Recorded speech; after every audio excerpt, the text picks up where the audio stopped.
For your bendy dots, you're just going to choose a primary color paint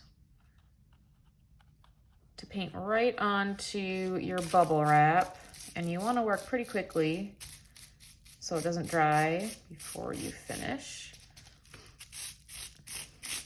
It's a little bit, each piece is a little bit longer than your paper, so I didn't really have to go all the way to the edge there, or I can just cut it short.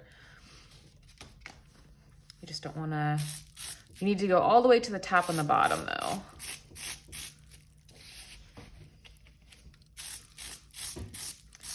And it's okay if some of it gets in between the dots, because the dots are raised enough where that's still going to be the only thing that touches your paper.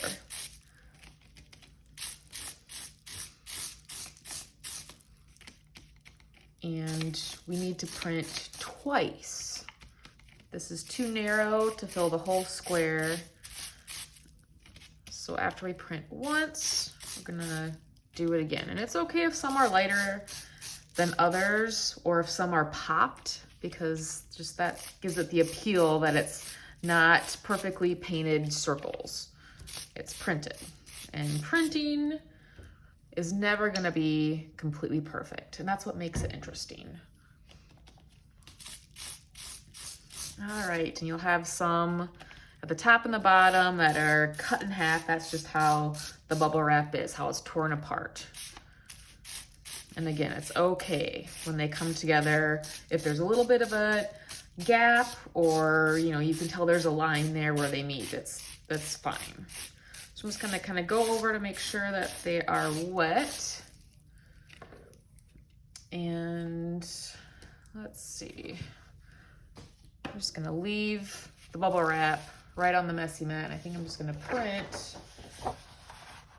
Just gonna put that right. You wanna line it up at the bottom, because otherwise if you don't, it's not gonna, this is like exactly half of it, the width wise right here.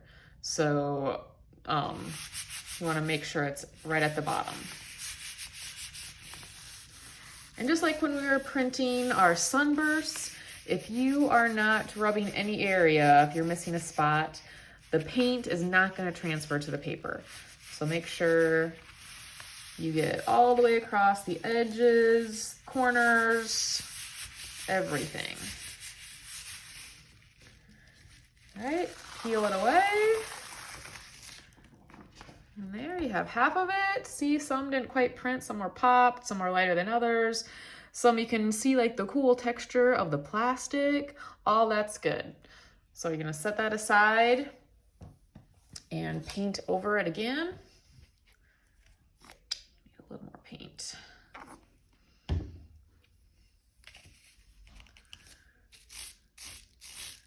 Second time we'll go a little faster. There's already a light layer of it left behind.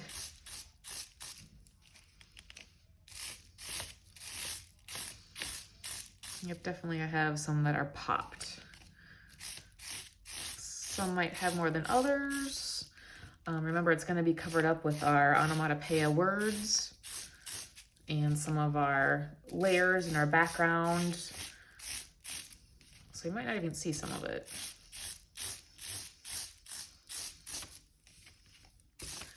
All right, I think I got the second layer covered everywhere I need it to be. Okay, set that aside. Now you're going to, let's see. I would go ahead and line up the middle, because you can see, I can see through. Maybe you can't as well with the yellow. Well, let me do this. Let's see what happens if I just line it up on the edge again. Hopefully it doesn't overlap, or hopefully there's not a gap either, but we'll see. So I'm lining up just like I did, right on the edge. I think it's gonna overlap a little bit. So I'll probably see like a thicker line where they meet.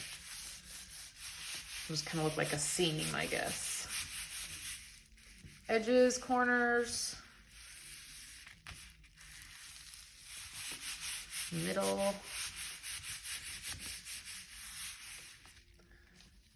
right. peel it away.